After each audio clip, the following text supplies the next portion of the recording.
Hey guys, what's up? It's Danielle. So welcome back to my channel. For today's video, we are doing the third video in my cash envelope series, how to get started. And just to kind of recap the last two videos, if you haven't seen those, they are linked below.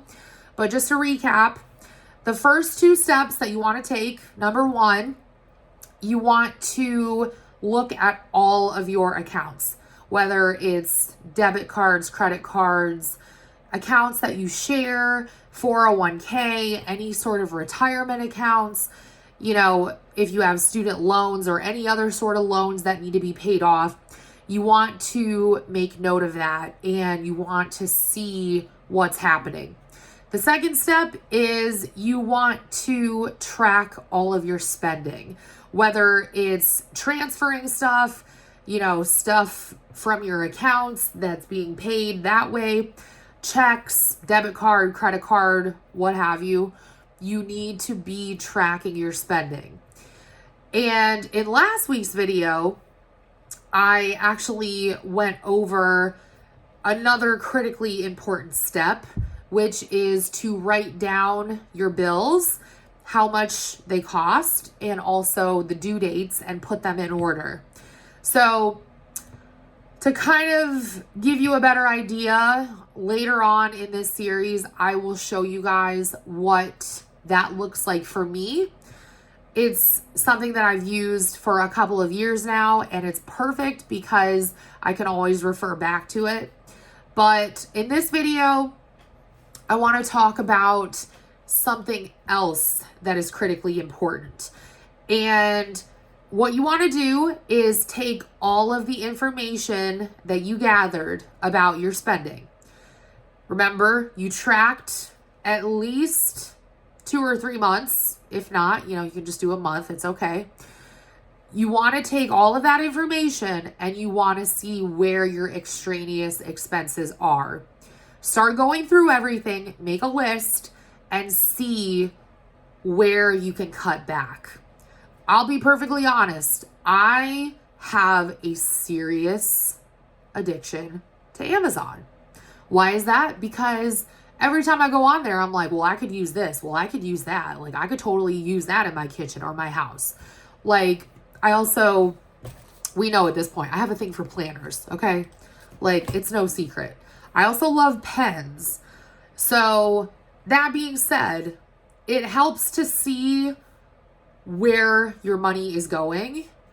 Maybe you like to go out to eat all the time.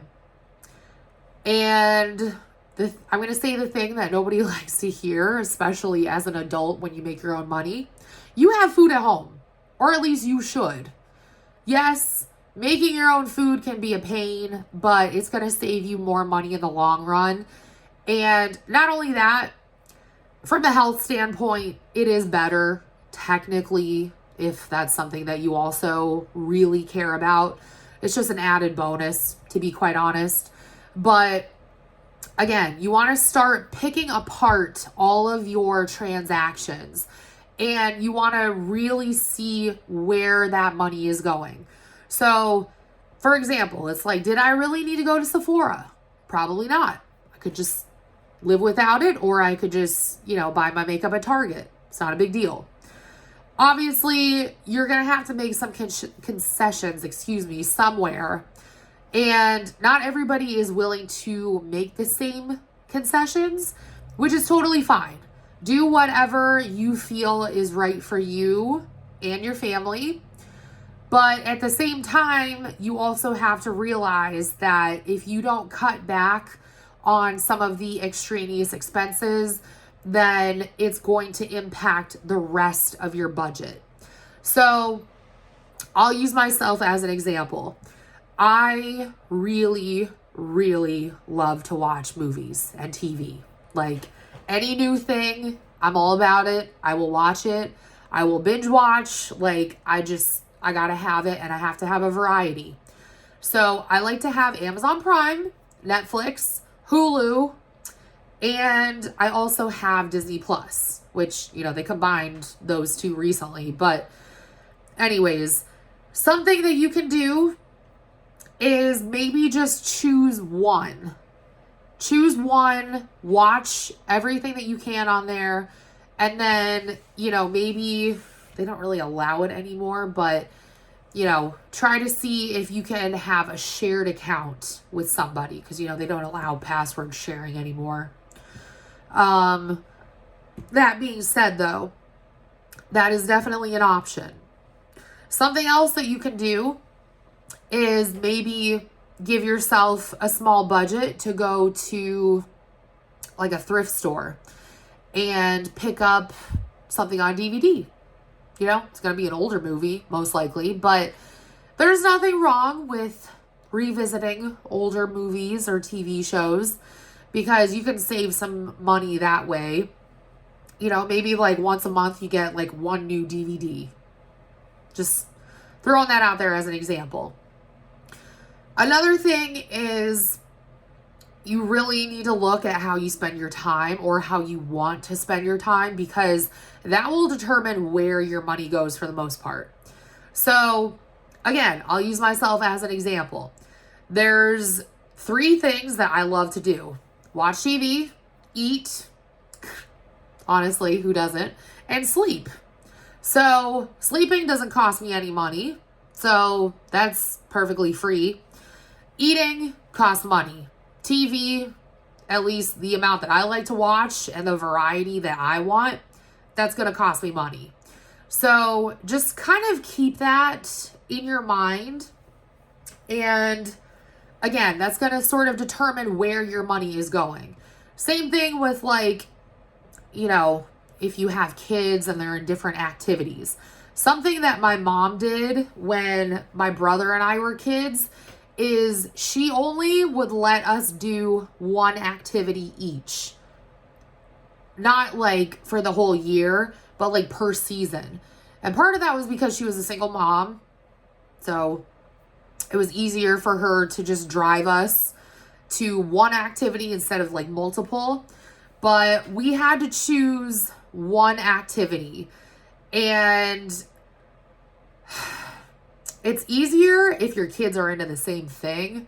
So, perfect example, my brother and I were both into soccer when we were younger. And, for the most part, that was pretty easy because you end up at the same soccer fields. Just, you're not always in the same area. So, again, something to be cognizant of because, again, it's going to determine where your money is going to go. And then you can go ahead and go further and decide, well, are we cutting back on this? Are we cutting back on that?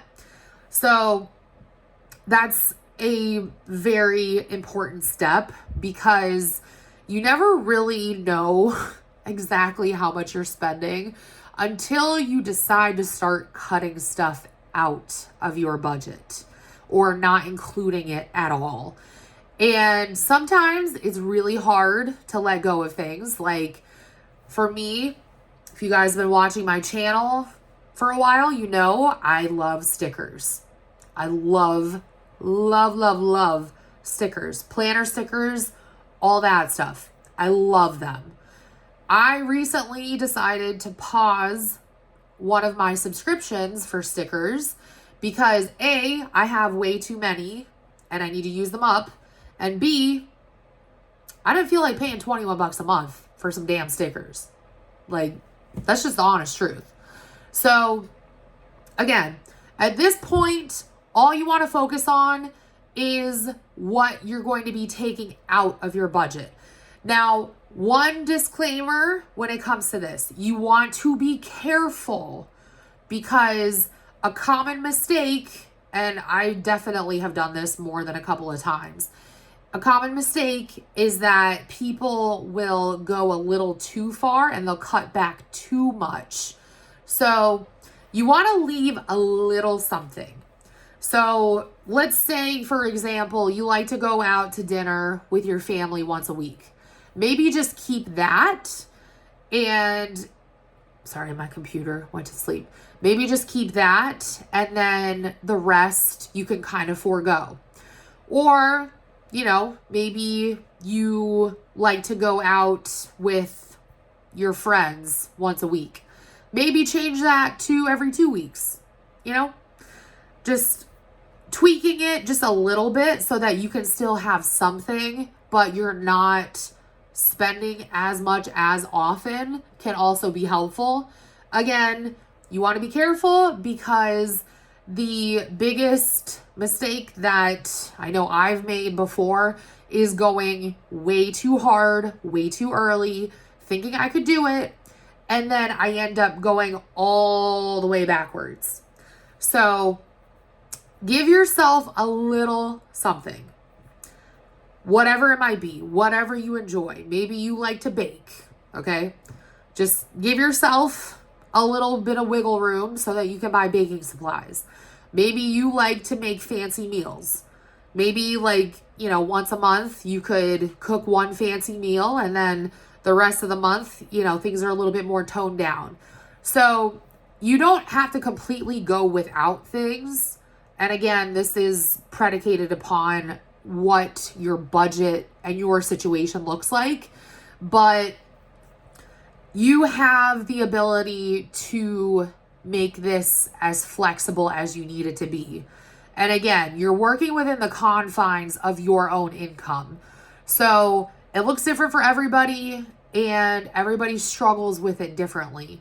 But I'm just being perfectly honest with you guys that is something that I really struggled with in the first couple of years of doing this, was thinking that I could cut everything extraneous out.